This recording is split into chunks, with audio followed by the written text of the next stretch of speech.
And this is the I Love CVille Show. Thank you kindly for joining us live in downtown Charlottesville in our building, the Macklin Building on Market Street. Today's program is raw, it's real, it's authentic, and it cuts through the crap.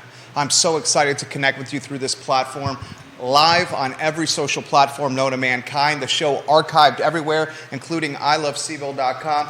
J-Dubs is in the house, and I'm back after a 10-day hiatus at the beach. I'm charged and jacked more than I've ever been before. I encourage you guys to look at the screen. Look at the screen and look at the screen now for a glimpse of what we're going to talk about today on a gorgeous Monday in the Commonwealth. We give some props to David and Skooma Boutique Dispensary. David and Skooma Boutique Dispensary on the downtown mall, guys. Locally owned and operated. David's going to join us on this program in a matter of days. We also give props to Scott Wagner Integrated Medicine for being a part of the show. Today's program, guys, is going to talk dairy market and phase 3 development. I did an analysis while at the beach last week, an analysis that went viral, an analysis that undoubtedly irritated some people. But guess what? That analysis was real, it was honest, and it was a crystal ball of actually what's going to transpire in this community. I'm going to break down phase 3 of dairy market for you in the most simplistic terms possible. Literally the most simplistic terms possible. And I'm going to highlight for you, the viewer and the listener, why much of this community, and by much I mean, I'm not even going to use the word much. I'm going to say why less than 500 people in this community, a 300,000 person market, less than 500 people is what? 1.5%? 300,000. I literally am going to say 1.5% of our community of 300,000 people are upset with what Chris Henry and Dairy Market is trying to do. Less than 500 people. I'm going to explain to you what's going to actually happen, and then I'm going to explain to you what is actually going to happen, why it's good for this community.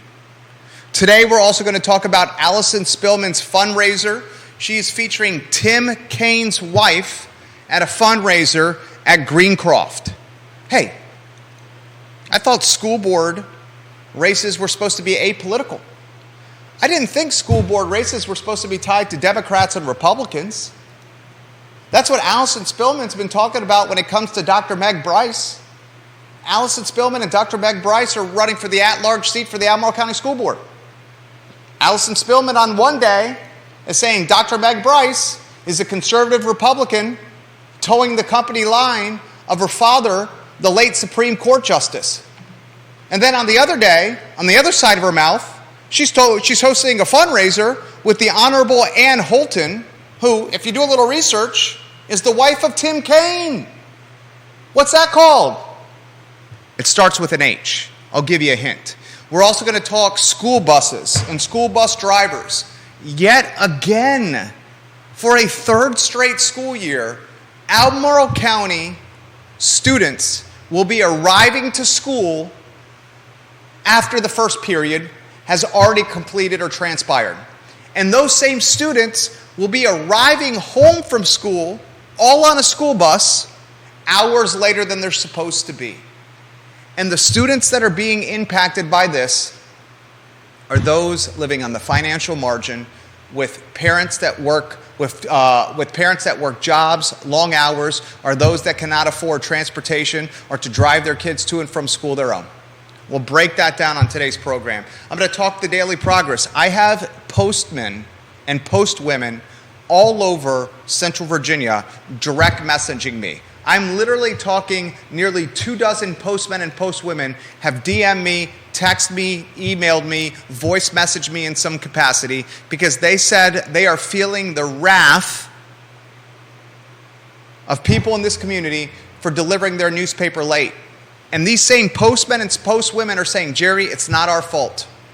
And they highlighted literally today, that the daily progress from this past Thursday and this past Saturday is being delivered to homes later this evening. if you're delivering the newspaper 4 days late, that is akin to making stock picks and stock trades with carrier pigeon. That's akin to telling a mom the birth of her child, a mom that's pregnant, the birth of your child, we will let you know if you're having a boy or a girl with, what's akin to carrier pigeon, Judah? That's slow. Western Union? An OBGYN telling a mom the sex of their child by Morse code? I mean, what's slower than a carrier pigeon? Snails. Snails? Judah says snails. Snails. We'll talk about that on today's program as well, and I'll break down the car Q2 report on today's program as well. What's a semaphore, Anonymous? Deep Throat. Do you know what a semaphore is, J-Dubs? I believe it has to do with... Are you on a 2-shot so people can see your face? And is your mic on over there? Yeah, it's on. Fantastic. What's a semaphore? Deep Throat is a smart man. I think it has to do with the flags that they use at the... Finish your thought. At the, like for boats, when you're at the dock or the whatever, they like got those, you've seen like the divers flags on the backs of people's, like stickers on people's bumpers and stuff. Judah Wickhauer is a smart man. He says it's the system of using flags to communicate by relay. It was invented by Napoleon. The semaphore flag signaling system is an alphabet signaling system based on waving a pair of handheld flags in a particular pattern. That's exactly right. The Daily Progress is using the post office to deliver its print product. That is akin to delivering the news by semaphore flag signaling system. Ladies and gentlemen, that means it's slow. It's archaic. It's not the most functional way of doing something. Let's go on a one-shot. I want to do the lead story. A gift we have right here from Lisa Custalow, the Queen of Cherry Avenue. I was at the beach when she delivered this, so I have not had an opportunity to open this gift. Lisa Custalow, before I open your gift, I appreciate your kindness, your generosity, and thank you kindly for dropping this gift off here at our studio, at our headquarters in downtown Charlottesville. I cannot wait to see what is in here. First, a card. She writes a card. She says, "Congratulations on your achievement. Success always means more when it happens to someone who has truly earned it." Thank you, Lisa. She says, "Jerry Miller, thank you for reminding us that success is possible for anyone in America." Signed, Lisa Custalow. She says, "You should feel so proud. You set yourself a goal and you overcame all obstacles until you achieved it." Lisa, thank you. Thank you for this handwritten card. I'm curious to see what is in here. This gift bag is very pretty, Lisa. I love the glitter right here. It's very nice glitter and shiny. In the gift, oh my God, dude. Judah. She gives me a photo of Cuban immigrants. My Mima and my Papi and my mother immigrated from Cuba. I've documented and told that story so many times. And here's a photo of Cuban immigrants from 1965 saying their final goodbyes. This is the dock area in Cuba. Farewell scenes, which were very typical. This picture was made by George Swears of the St. Petersburg Times as a group of Cubans prepared to leave Cuba for Key West, Florida. The background is a compound area where departing Cubans are processed by the Castro government. This is beautiful. Lisa, thank you. I sincerely mean that, Lisa Custalow. We will display this photo on set right here for today, and I will legitimately showcase this picture in our headquarters for perpetuity. I'm grateful, Lisa Custalow, very grateful. Thank you for your viewership, your participation, your listenership, and this extremely kind gift. Thank you. The first story, the first headline, is Dairy Market. If you are new to this show, I encourage you to go to ilovecville.com and read my analysis on Phase 3 of Dairy Market's development. This project, ladies and gentlemen, is good for Charlottesville for so many different reasons. Chris Henry is a developer. He's the owner of Stony Point Development. Chris Henry is the vision, the sweat equity, and the effort behind Dairy Market and Dairy Central, the redevelopment or the conversion of the old Monticello Dairy building literally in the heart of Charlottesville. Currently, Chris Henry and his firm, Stony Point, are coming under the crossfire. And they're coming under the crossfire by less than 500 people. And this small contingent, this very small group of less than 500 people in a 300,000 person market are making noise. And they're doing it by strategizing, organizing, and galvanizing, and utilizing social media. And they're literally linking Dairy Market and Dairy Central to Vinegar Hill. And they're saying what Chris Henry is doing is akin to the displacement we saw in 1965 during urban renewal, when 158 African American families, one church, and 30 businesses were displaced from downtown Charlottesville at the location where Siren Restaurant is located, where Staples Office Supply is located. I wrote an analysis while I was at the beach this past week saying that is literally insulting to the 158 Vinegar Hill families who lost their homes, their church, their businesses, and their community, and then were jettisoned, forced to public housing, many in the West Haven community. What Chris Henry and Stony Point are trying to do with Phase 3 Dairy Market development is nothing at all similar to what happened to Vinegar Hill.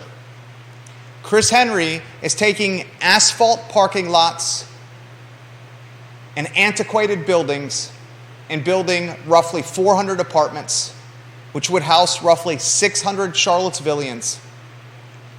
This project, ladies and gentlemen, is a project that will create incremental housing for a housing-strapped community. When you create new housing, you open up other housing opportunities for many on the socioeconomic ecosystem or ladder. To say that what Chris Henry and Stony Point are doing is exactly what happened with Vinegar Hill is an insult to the 158 families that went through urban renewal in downtown Charlottesville in 1965. And I want everyone that's watching this program to hear me and to listen very closely.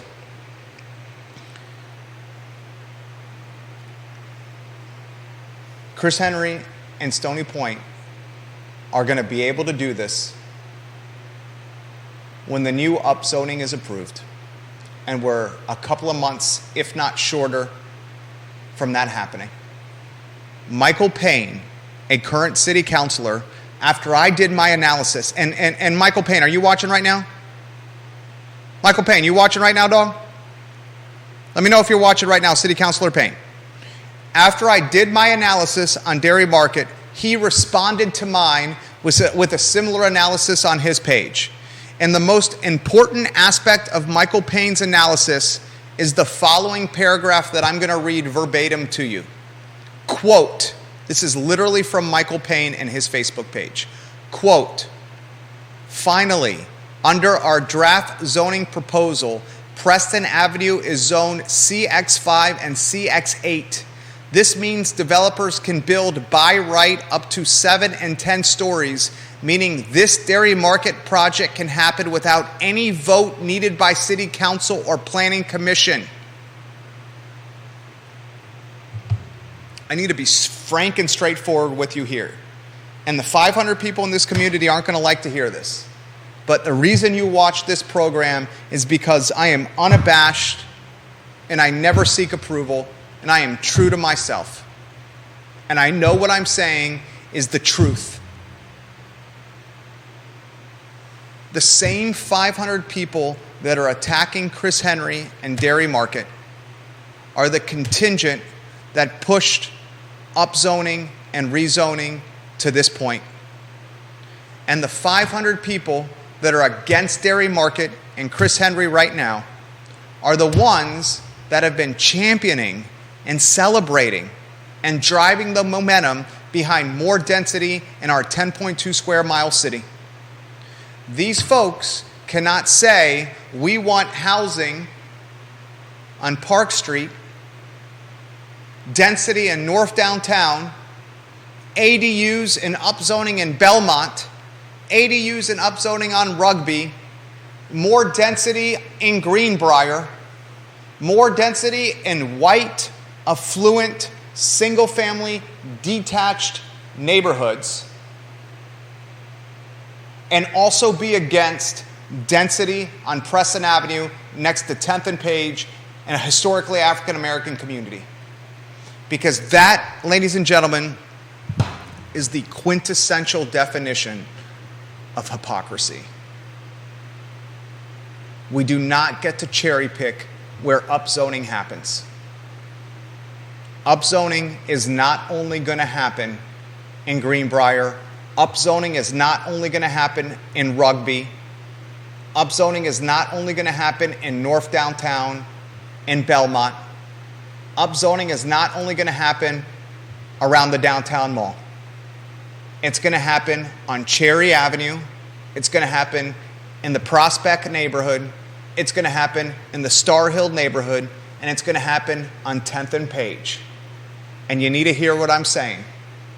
The 500 people, I don't even think it's that many, that are against what Chris is doing, the same people that have been championing and supporting and celebrating upzoning, you reap what you sow.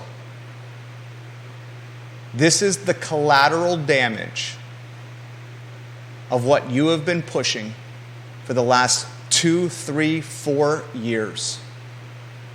You never anticipated the upzoning impacting a historically African American neighborhood, did you? And the reality is, the first true iteration of upzoning is going to be this project on Preston Avenue.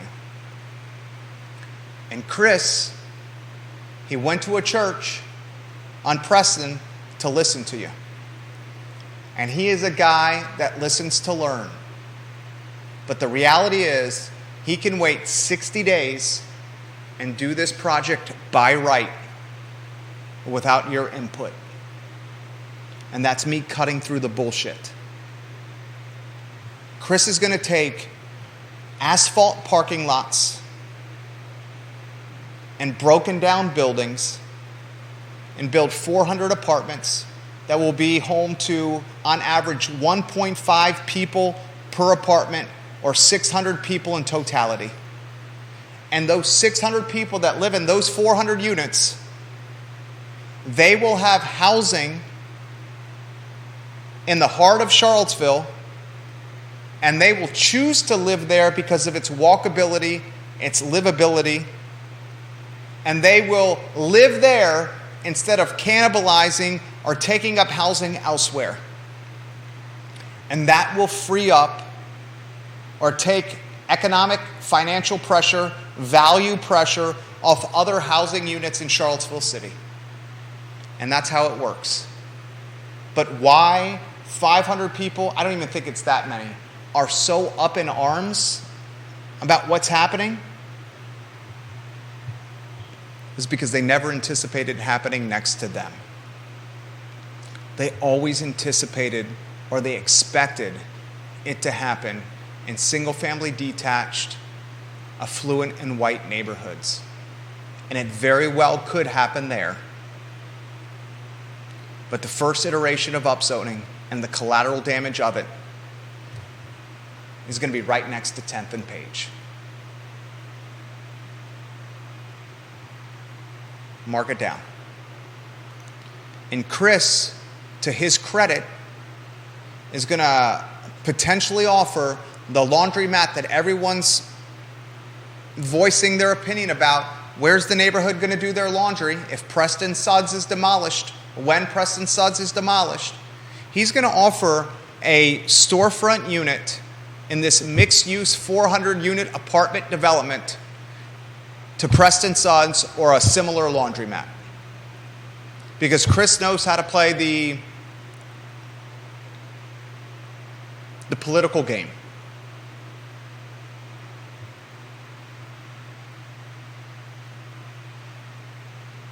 And here's what it really comes down to. When you let government interfere with the free market, and upzoning is letting government interfere with the free market, the collateral damage is always worse than if you just let the free market be the free market and do what it does. Government intervened, and government started making things complicated with this new zoning ordinance, this new future land use map, this new upzoning and rezoning strategy. And the irony, the sad irony of it all, is the same folks that pushed upzoning through are the same folks who are going to be impacted by it first and perhaps most. That is irony. Thoughts, put them in the feed. Thoughts, put them in the feed. That's how it's going to play out, phase 3. Mark it down. All right, put the Allison Spillman flyer on screen. Johnny Ornalis, que pasa? Thank you, Johnny Ornalis. It's good to be back, my friend. MJR Cat, the queen of marketing. Good to see you. Katie Pearl, welcome to the program. KTP. Love you, KTP. John Blair, hello, welcome to the program. Thank you for watching the program, JB. Allison Spillman's live on screen? Yep. Look at the screen now.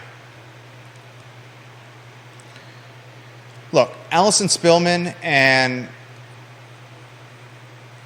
Dr. Meg Bryce, you got a dogfight going down right here. In every local election, and I'm talking board of supervisors or school, you know what? I'm going to even throw the delegate race in there. You got Steve Harvey going toe-to-toe against Katrina Coulson. No, excuse me. Strike that. Give me 1 second. I'm drawing a blank.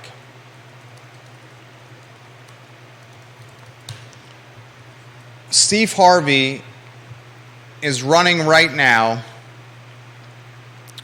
in the Virginia House of Delegates District 55 race against Amy Laufer. Thank you. Steve Harvey and Amy Laufer, that race, when it comes down to it come November, is going to be a bit contentious.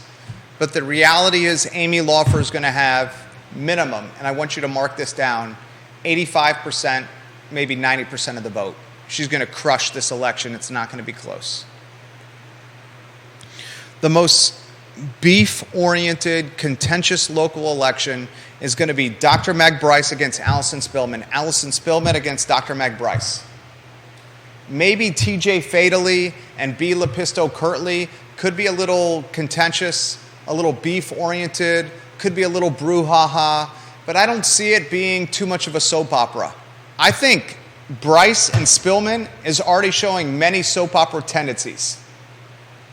Spillman on one day, out of one side of her mouth, literally says the general election spot for the Albemarle County School Board race should not be about politics, Republican, Democrat, or Libertarian, but Dr. Meg Bryce is clearly voting like her late father, the Supreme Court Justice, has done, and she will do the same. Then the next day, out of the other side of her mouth, you see Spillman in photos with her arms next around Cree deeds, and you see Spillman hosting fundraisers with Tim Kaine's wife. That seems odd to me. If you want to rotate the header spot, that would be great. On the PTIs, that would be great, J-Dubs. How can you say on one day the general election school board race spot should not be about party politics, and then the very next day you host a fundraiser at Greencroft with Tim Kaine's wife, Ann Holton, the former Secretary of Education for Virginia? Isn't that hypocrisy? Isn't that akin to progressives and activists and socialists in Charlottesville saying, upzone Charlottesville, we need more supply, give us more density, give us apartments, give us ADUs, give us granny cottages, and put them on Park Street, and put them on Rugby, and put them in Greenbrier, and put them in North Downtown. But don't put them on 10th and Page. Don't put them on Prospect. Don't put them on Cherry. Spillman, general election, Albemarle County School Board. It's not about party politics. All Bryce is doing is voting like her father did. Next day, fundraiser, Tim Kaine's wife at Greencroft, a private club with suggested contribution levels of $2,900, $1,000, or $500. And Judah, do you know what that red carnation signifies on the flyer? No. Google, everybody do this, red carnation politics. Google red carnation in politics. In fact, do it even more. Red carnation in U.S. politics. And see what you find. And I'll allow you to do a little research on the red carnation. You, the viewer and listener, do a little research on what that red carnation means. So, this is what I try to do with this program, is I try to cut through BS. And I try to use the KISS method. Keep it simple, stupid. I'm using the KISS method to highlight the hypocrisy when it comes to Phase 3 of Dairy Markets development. I'm using the KISS method to highlight the hypocrisy of what Allison Spillman is doing, literally leveraging Tim Kaine's wife to drive $2,500, $2,900, $1,000, and $500 donations. 2 or 3 weeks ago, when Dr. Meg Bryce, who is demolishing Allison Spillman from a fundraising standpoint. Look at vpap.org. I'm going to vpap.org, vpap.org, vpap.org. I'm going into the search function, and I'm typing in Meg Bryce into the search function on vpap.org. I'm seeing the fundraising totals that Meg Bryce has. Meg Bryce, at this point, according to vpap.org, has $41,505 in contributions since she started. Judah, write down the number 41,505. 41,505. I'm now going to vpap.org, and I'm putting in the search function Allison Spillman. Allison Spillman has... Whoa. Uh-oh. Could this be true? Does it say $1,000? $1,165? Wait, hold on a second. Allison, Miss Spillman, your total contributions to this point with the election now, September, October, November, less than 90 days away. Miss Spillman, you've raised... What was the number again, Judah? Let me just make sure. Hold on again. I got to make sure. Allison Spillman. And in fact, let me double check. Are you on a 2-shot? Can you go to a 2-shot, please? Can you help me out here? Or can you slide over so we can both see this? And you can... What does that say? 1,167. What's that number next? What name is that? Allison Spillman. Says what? 1,167. Okay, hold on. What does that say? Hold on. What's that number? 41,505. What do you call that? A $40,000 disparity, roughly? Yeah. How would you characterize a $40,000 disparity, roughly? How would I characterize it? I'm not sure what you're asking. How would you characterize the disparity of $40,000 in a school board race? Large. You heard it right there from Judah Wickower. Large. So here's what's happening. On one day, in the general election, the at-large seat for the Albemarle County School Board, on a Monday, Allison Spillman says, my opponent is just going to vote and initiate policy like her father, the late Supreme Court Justice, did, conservative. And then on a Tuesday, she's hosting fundraisers with Tim Kaine's wife, Ann Holton. On a Wednesday, Allison Spillman is saying the at-large seat for the Albemarle County School Board is not about party politics, and that's what Meg Bryce is doing. But on a Thursday, she's hosting a fundraiser with Tim Kaine's wife. And then on a Friday, Allison Spillman is saying Meg Bryce is trying to buy the election. She's got 41 G's in fundraising. She says that on Friday. But then on a Saturday, she's hosting a fundraiser event where she's looking for $2,900, 1 G or 500 for you to be a part of it, and it's done at a private club, Greencroft. That's called hypocrisy. That's hypocrisy. That's the same hypocrisy that progressives are doing with Chris Henry's development at Dairy Market. You can't say upzone the entire city, but not next to our neighborhood. You can't say Bryce is buying the election, but I'm trying to do it too. Come on. And that's why you listen to this program. Catherine Lochner, oh, I found it. The red carnation is a symbol of socialism. That's from Catherine Lochner. Left the comment in the comment section. Former school board candidate, Albemarle County herself.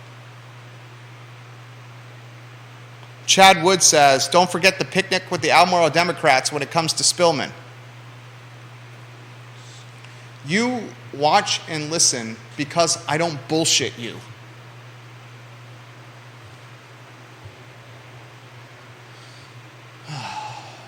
I got a TV station and a local newspaper watching us right now. Literally.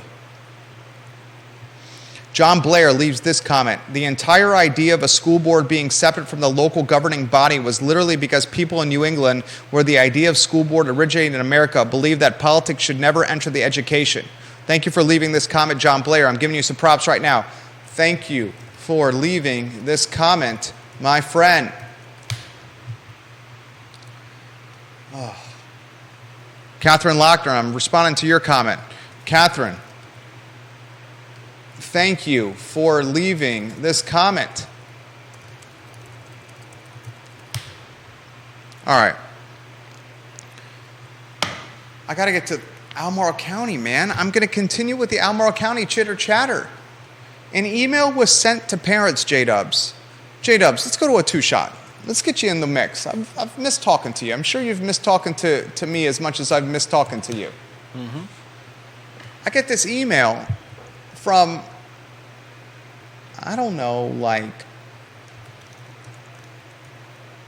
maybe a dozen Albemarle County parents, maybe more.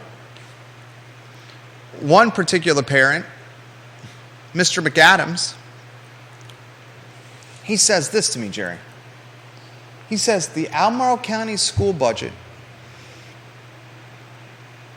literally says this to me. The yearly budget for Albemarle County schools is over $250 million.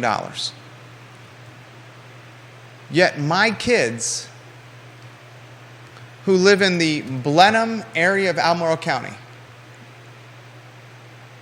cannot get to school on time or home on time because they don't have enough bus drivers.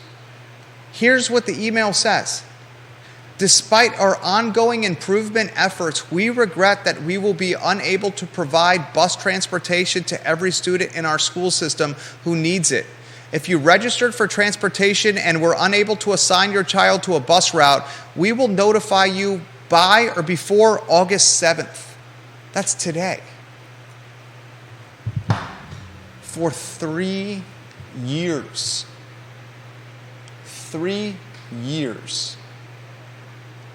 One of the wealthiest, most affluent counties in the Commonwealth of Virginia, a county that's spending over $18,000 per student on average this coming school year, still cannot transport children to and from school on time.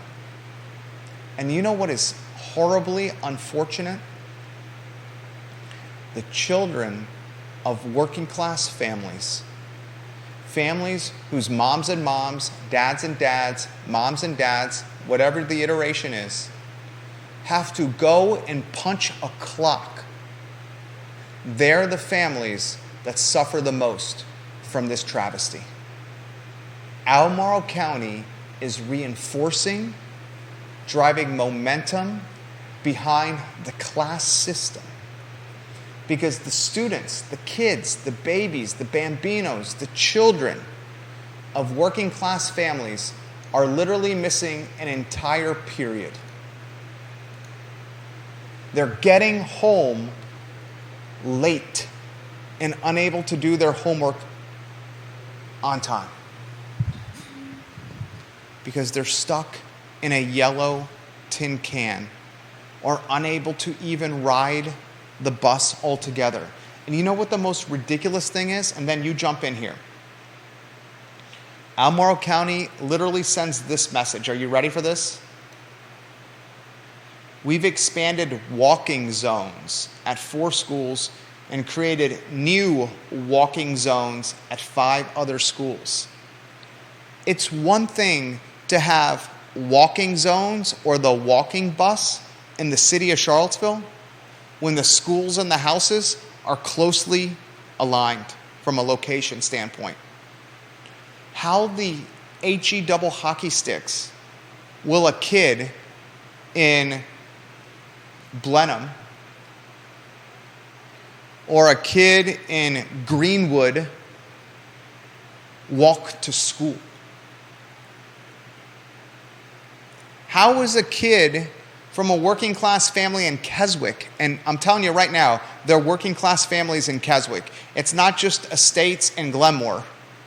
Walk to Stone Robinson on a bypass when the cars are going 60 miles an hour on a 2-lane road with no shoulder on it. Albemarle County Public Schools are driving tailwinds, reinforcing, and momentum behind the class system because babies, kids, children are missing school and unable to do their homework at the same frequency and clip as wealthy and affluent families and children. 3 effing years, Judah. You see why general election seats in the Albemarle County School Board matter? Do we see why Albemarle County Board of Supervisor races matter? When will the Albemarle County School Board say this? I'm not going to give you $250-some million until you solve the transportation issue. The county budget in totality is over $400 million. The number one line item for the Albemarle County yearly budget is what? The number one. What's the number one line item in the Albemarle County budget every year? The number one cost for Albemarle County every year. School buses? I don't know. Schools. Effing schools. Funding schools. 400 plus million for the county to run over the course of 1 year, 250 plus million for schools. And they can't get kids to school on time or home on time. 3 effing years we've talked about this. Anything you want to add? If you don't want to add anything, that's totally fine as well. I'll tell you how you can solve this problem. But I love your perspective. I value your perspective. I mean, walking routes aren't really a bad thing. I'm sure that it's not as crazy as obviously kids aren't going to be walking from Glenmore to Stone Robinson. You know that? I mean, it's nuts. You're right. Nobody's going to send their kids walking down that road with cars going 65 plus miles per hour. It's not the Glenmore kids that are going to be walking to Stone Robinson. It's the kids that live around or outside of Glenmore or Shadwell Estates that are going to be walking to and from Stone Robinson. I mean, are you sure about that? Are you sure that they aren't? I drive by them. Are you okay? That's the path I take. So they're already doing it. I see kids literally walking to Stone Robinson. Maria Marshall Barnes says this: middle school had to wait 20 minutes after school last year for high schoolers to be dropped off to the bus, then home. This comes in from Miss Divins. Miss Divins says, the students aren't only showing up late to our house, but they're missing a period and a half of school. Mr. McAdams says this: are you effing kidding me? We have a budget that is one of the highest in the Commonwealth, and they can't get my kids to school on time. This is ridiculous.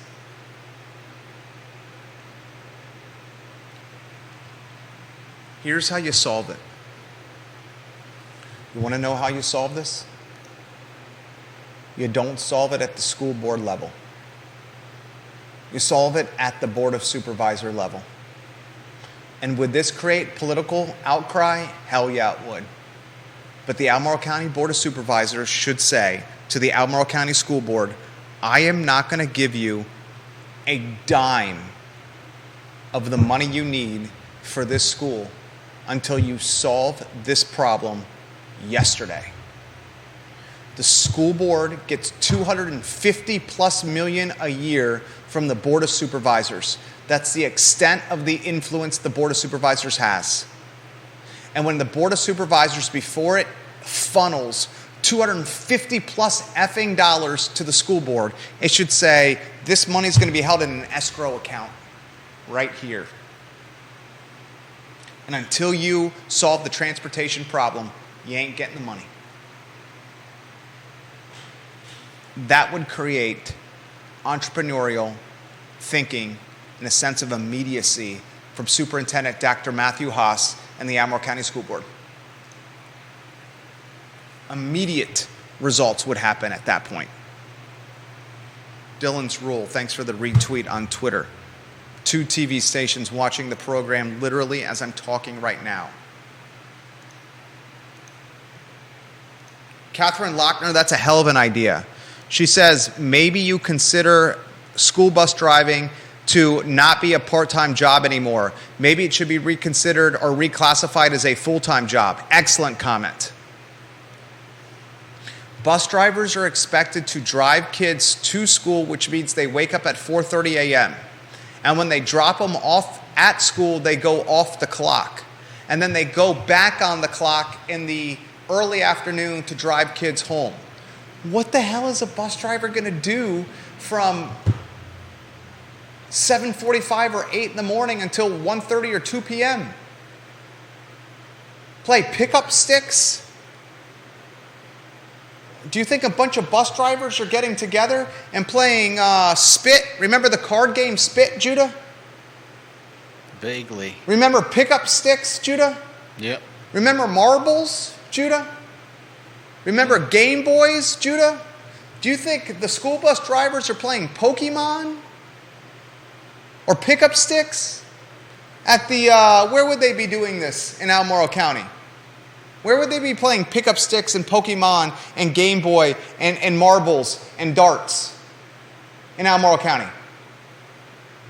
Are the school bus drivers going to the Lazy Parrot on Pantops and playing pickup sticks after they drop off some kids in the morning and then have to go pick up the kids in the afternoon? No. They're probably driving home. And once they drive home after dropping off kids in the morning, they're like, Jesus, I make pennies on the dollar. I'm an indentured servant. Why would I keep doing this? My margin's being shrunk by driving to and from my house in the middle of the day. Lochner is right. Make it a full-time job. Kelly Jackson says, we have not gotten my kids' bus schedule yet, but I know it will be messed up if there is even a bus to come get her. And Jackson's coming from Affluence. KJ, we need to get you back on the show, Chica. Miss seeing your face. Sincerely mean that, KJ. What can you go back to a two-shot? What was your favorite game you played when you were a kid? Favorite game? Let's see. Played tag a lot. Love some handball with those big red balls. I love big red balls. Who doesn't love big red balls? Exactly. Big red balls all day. Big red balls. What else did you play? Let's see. Lots of handball. I don't know what else I played. Usually running around the neighborhood, like getting into trouble, jumping over walls, like I don't know, goofing off. These are great comments from Deep Throat. God, I love you, Deep Throat. Welcome back to Charlottesville Anonymous. He says, so Albemarle County and the city of Charlottesville are paying gobsmacking amounts of money for climate action. And then he says, would you say not making parents drive 1 or 2 kids apiece to school in the absence of buses would be an effective form of climate action remediation? Absolutely. Albemarle County and the city of Charlottesville, Michael Payne, other people say, stop hurting the environment. Let's make sure we're an eco-friendly city. Albemarle County is going to be green. Yet we want thousands of parents to drive 1 or 2 kids all over Albemarle County because we can't afford to get buses to pick up kids and to consolidate the transportation. The theme of today's show is hypocrisy. How can the government be pro-climate action and pro-climate remediation and pro-climate positivity, yet insist its parents drive children all over the city and the county because they can't solve bus driver transportation issues? That's hypocrisy. Deep Throat says maybe spend some of that climate action money on bus driver pay increase or CDL training instead of conferences, junkets, and consultants on climate. God, that's so effing good, Deep Throat. Oh, it's good to be back in this chair. Deep Throat also says Albemarle County should partner with Amazon. When the bus driver goes off the clock, the drivers can spend the middle of the day driving Amazon trucks.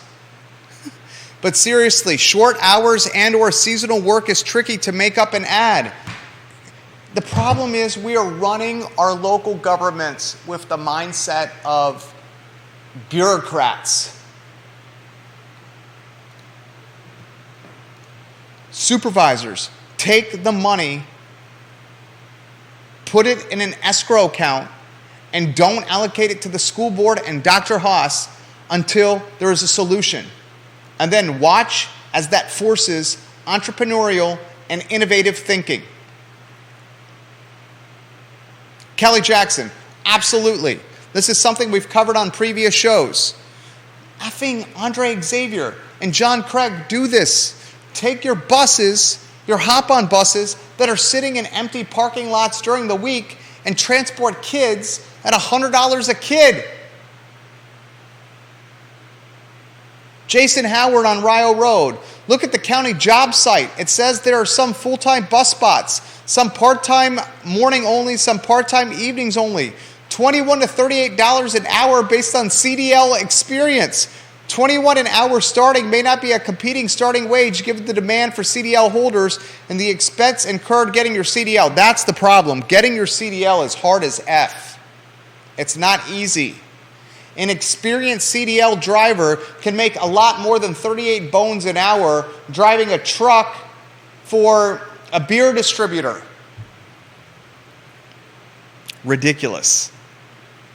All right, I got a TV commercial shoot at 2 o'clock, and I have to get there. Do we have the scripts and the rig and the equipment ready for this TV commercial shoot at 2 o'clock, J-Dubs? Yep. Okay. We're going to get out of here at 1:42 and 22 seconds. Is the company vehicle parked closely? Not too far. Okay. It's great to be back, Maria Marshall Barnes. It's great to be here. All right. Before I forget, I need to get this out there. The Jerry and Jerry show starts tomorrow at 10:15 a.m. Jerry Ratcliffe and yours truly doing a sports show, 10:15 a.m. tomorrow. Jerry Ratcliffe, the iconic and institutional journalist, former sports editor and columnist at the Daily Progress, award-winning writer. Jerry Ratcliffe and I will host a show on this network at 10:15 a.m. tomorrow. I already have a number of partners lined up to present the show. Those details to come as August transpires. Before I also forget this, I've gotten comments from a number of postal workers, DMs, texts, emails, even voice messages, saying, stop yelling at us at our mail route for a Daily Progress print newspaper that is coming days late. For example, today, the post office workers, the postmen, are delivering this past Thursday's newspaper. Good Lord. This past Thursday's newspaper is being delivered today. I want you to think about that. And people are paying for that. How much longer will the Daily Progress have the income from print delivery? I can't imagine very much longer. And my follow-up question to that is, once people say F you to the Daily Progress and this print delivery that's not coming on time, and they lose that revenue, how much longer can the Daily Progress afford to be the Daily Progress? We are in the early stages of literally watching the local newspaper potentially fold.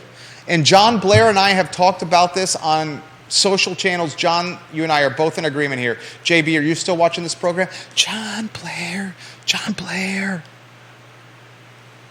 This is what's going to happen. Lee Enterprises is the owner of the most amount of newspapers in this community. In this Commonwealth, in the Commonwealth of Virginia. Lee Enterprises owns the most amount of newspapers, including the Daily Progress, including the Richmond Times-Dispatch. I believe the Roanoke Times as well. The Richmond Times-Dispatch is going to end up being the newspaper for all of Virginia. And one or two reporters from the Daily Progress will keep their jobs. All the other ones will be let go. All the other editors, designers, and salespeople will be let go. And those one or two newspaper writers will be in charge with the Central Virginia Bureau. And they will file their stories on their computers from coffee shops or their respective living rooms and houses. And their one or two stories will be featured in the Richmond Times-Dispatch website. I don't even think the Richmond Times-Dispatch is going to have a newspaper anymore. And then the Richmond Times-Dispatch is going to be the newspaper for the Commonwealth of Virginia. There will be no other Roanoke Times, no Daily Progress, no other newspapers that it owns. Lee Enterprises, let's see what Lee Enterprises owns. Let's see if I can find that. Can you find out Lee Enterprises, Judah? Lee Enterprises owns newspapers in Virginia. Find out which newspapers it owns, if you could please, sir. Here's what I think it is. The Daily Progress, Charlottesville. I think it owns the Freelance Star in Fredericksburg. I think it owns the Danville newspaper, the Register and Bee. I think it owns the Bristol Herald paper in Bristol, Virginia, the Martinsville Bulletin. I think it owns the Roanoke Times, the News Virginian, the Lynchburg News at Advance, Those are just off the top of my head. Let me know if you can help me out on that. Which papers does Lee Enterprise own? You can jump in anytime you want. Maybe the Culpeper Star and Exponent as well. The show is yours if you have that information. They own a lot of them. What do they own? See if I was right. Daily Progress. Up. That's one. Fredericksburg Freelance Star. I said that. Danville Register B. I said that. Go Dan River. Bristol Herald Courier. Said that.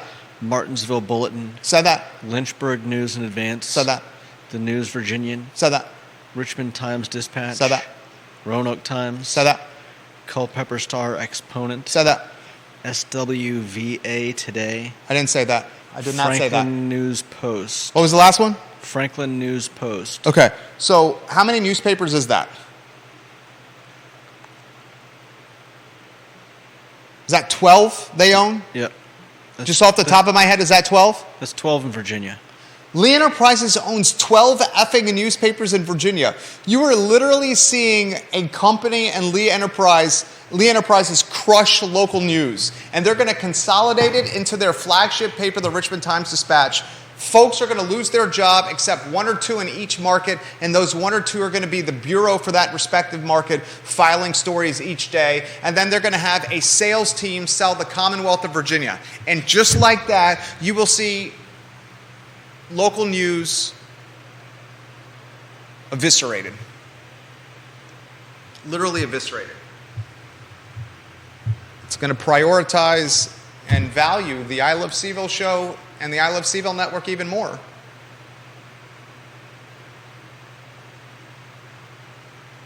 But the I Love CVille show and the I Love CVille Network is only as strong as the news stories it covers.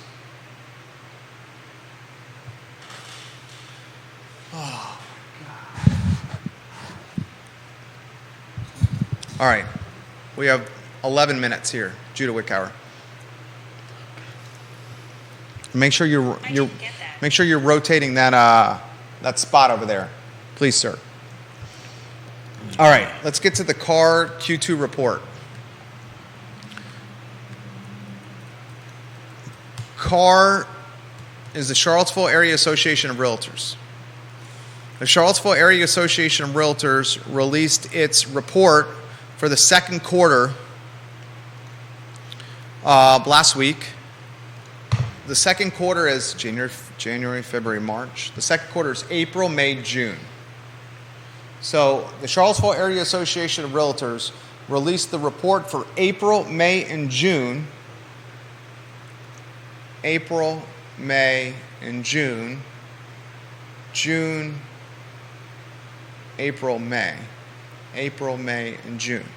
The Charlottesville Area Association of Realtors released its second quarter report in August, which is roughly 6 weeks late.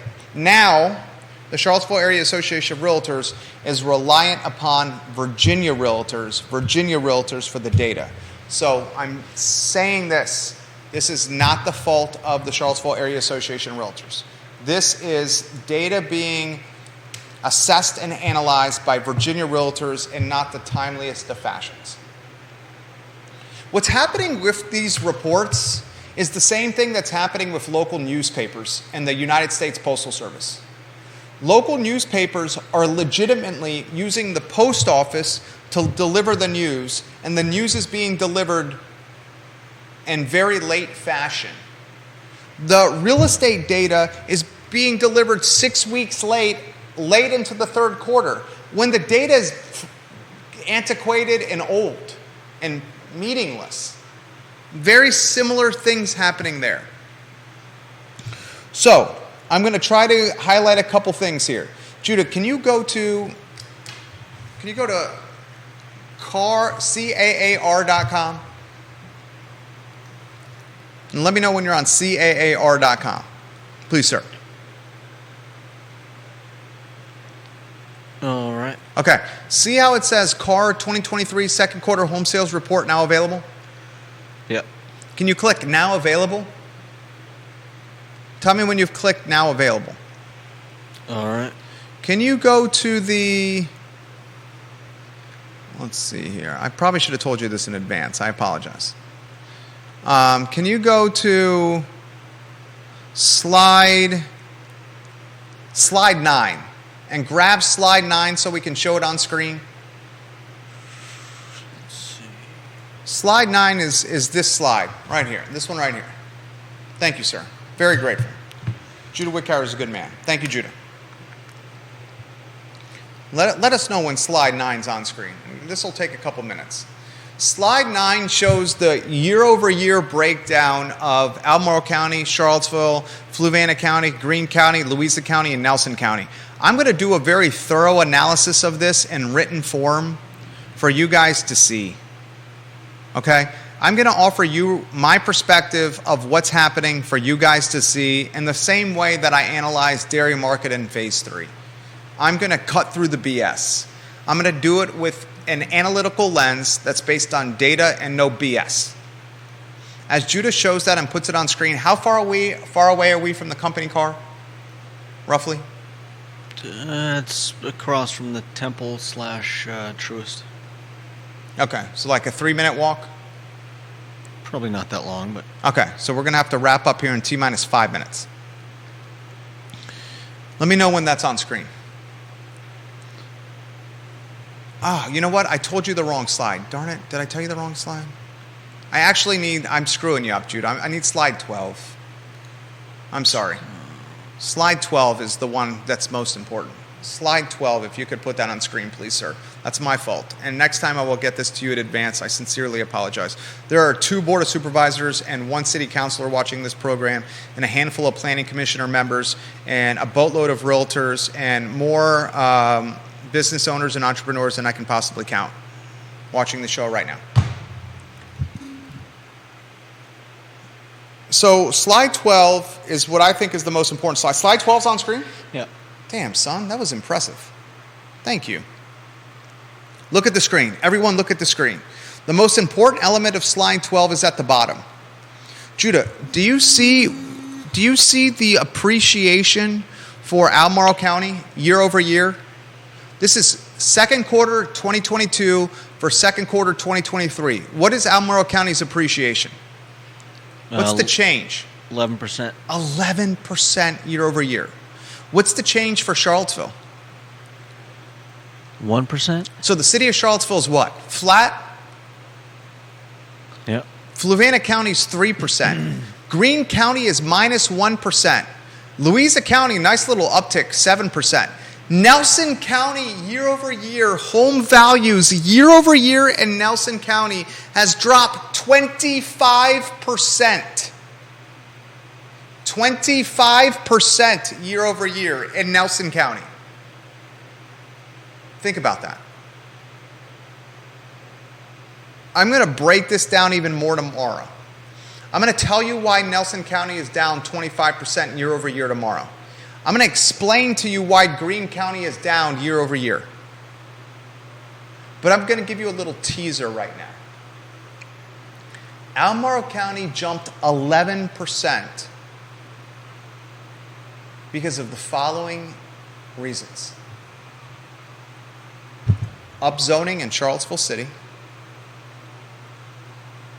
Home buyers sprinting to HOA neighborhoods in Albemarle County. If you don't want density and if you don't want upzoning and you want quality of life, effing buy something in an HOA neighborhood in Albemarle County right now and do it before the values pop another 10% this time next year. I'm serious. Sprint to HOA neighborhoods in Albemarle County and buy up the limited inventory you have right now because they're going to pop another 10% next year. City of Charlottesville has got a little bit of crime that it's been dealing with, although Chief Kachis is figuring that out. It's got a little bit of political instability with this upzoning and rezoning. And Albemarle County is a bit insulated from all of that. This time next year, Albemarle County values are going to pop another 10%. Mark it down. I'm going to break this down even more tomorrow. If you own a home in Albemarle County, you're sitting on stacks of paper. If you own a home in an HOA neighborhood in Albemarle County, you are sitting on stacks of paper.